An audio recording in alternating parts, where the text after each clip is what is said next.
Live from downtown Detroit, Local 4 News at 6 starts now. Tragic end to the search for a missing 2-year-old. Tonight, police experts are praising the work of federal agents to get the person accused of being her kidnapper behind bars. It does, of course, continue to be an incredibly difficult day for family and friends of Winter Cole Smith. A community vigil is planned tonight on Detroit's east side to honor her memory. We'll start there tonight at 6. I'm Devin Skillion. I'm Kimberly Gill. Although the person accused of killing her is already behind bars, it took several agencies multiple days to find her remains. Victor Williams spoke to a retired law enforcement official about how the suspect was tracked down and has reaction from the nearby community. Victor. Yeah, Kimberly and Devin, this has really just sent shock waves throughout the entire community. A lot of them that are gathering right here behind me for this vigil. As you can see, all of the balloons, the stuffed animals, as well as all the other people here just to show their respect right in front of the alley where unfortunately this young girl's body was found. But it was a very interesting process to find her to begin with. A little 2-year-old child dumped in an alley, it rips your hearts out. After multiple days of searching, several agencies were able to come across the body of 2-year-old Winter Cole Smith. I hoped it wouldn't come to this end. I was hoping that somehow, despite the oppressive heat, he would have the wherewithal to put the child somewhere or give him to somebody and take off. Former Detroit Assistant Police Chief Steve Dolan is praising the work done by all of the officers, tracing every inch of the route believed to have been taken by Winter's alleged abductor, Rashad Trice. He had a plan, and he was desperate to get away. And they figured out where he'd been there at a spot for longer than a couple of minutes, and they did a grid search. And they found her, unfortunately, not the way they wanted to. The murder of Winter Cole continues to be a shock for the people living on Detroit's east side, living in the same area where the 2-year-old's body was discovered Wednesday night. These people did all they could to come out and help, even cleaning up the memorial site. It really hurts because babies are not supposed to have to go through none of this. It's extremely heartbreaking knowing that while the search for Winter continued, her body was around the corner from these residents the whole time. It hurts that you could put a baby over in the lot, in the alley. And we are less than an hour from that vigil starting. As you guys can see right behind me, so many more people are just starting to pour in. But we know there's another vigil that is supposed to be in this exact same place tomorrow around 7 p.m. where more of Winter's family members will be here. But as you guys know, this is just the beginning of what's going to be a very long process of healing. Victor Williams, Local 4. Yeah, indeed, and our hearts go out to little Winter's family. Victor, we appreciate your report tonight. A barricaded situation in Washtenaw County ends with a suspect taken into custody. The standoff took hours. It all started with a deadly stabbing in a parking lot at the Aspen Chase Apartments in Ypsilanti Township. A woman was killed and the suspect, armed with a gun, ran into a friend's apartment. That friend was inside at first but was able to get out safely. Crisis negotiators finally convinced the suspect to surrender. 24 families are displaced after an apartment fire in Van Buren Township. Investigators say the fire started last night and they returned this morning as hot spots began to flare up. Waverly on the Lake sits on Denton Road. Also had a fire back in March, by the way. Megan Woods live with us now, and you've been talking with folks who lost everything, Megan.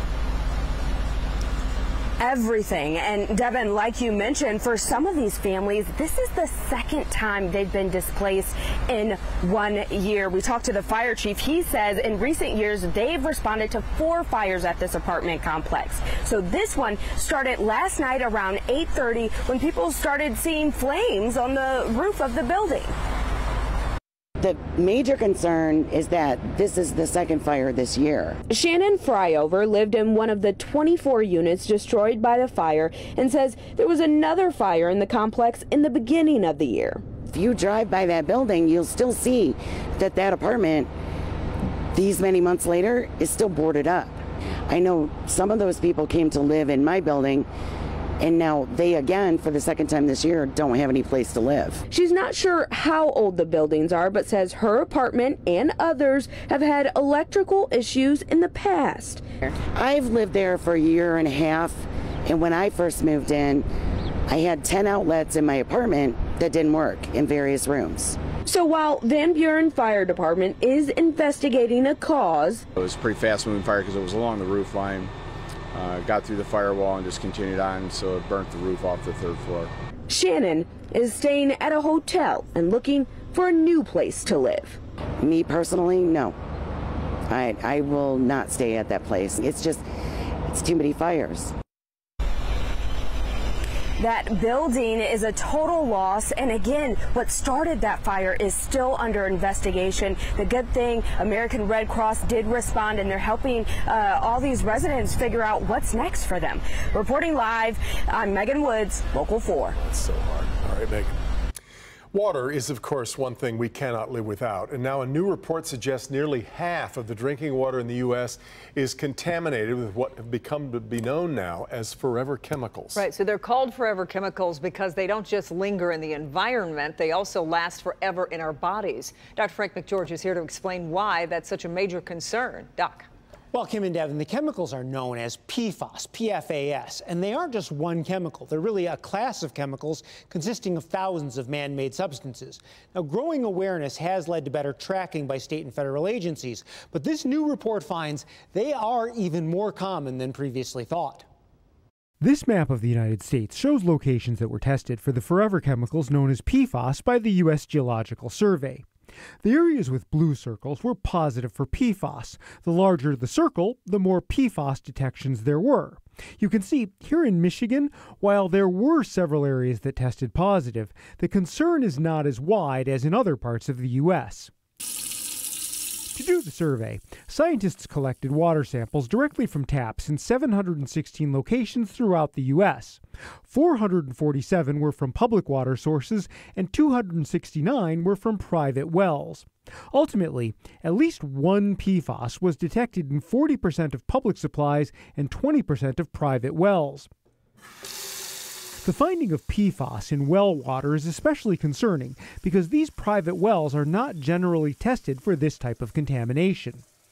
PFAS are synthetic chemicals used in a huge range of industries, from making carpeting and clothes stain-resistant, creating non-stick coatings for food packaging and cooking surfaces, all the way to firefighting foams.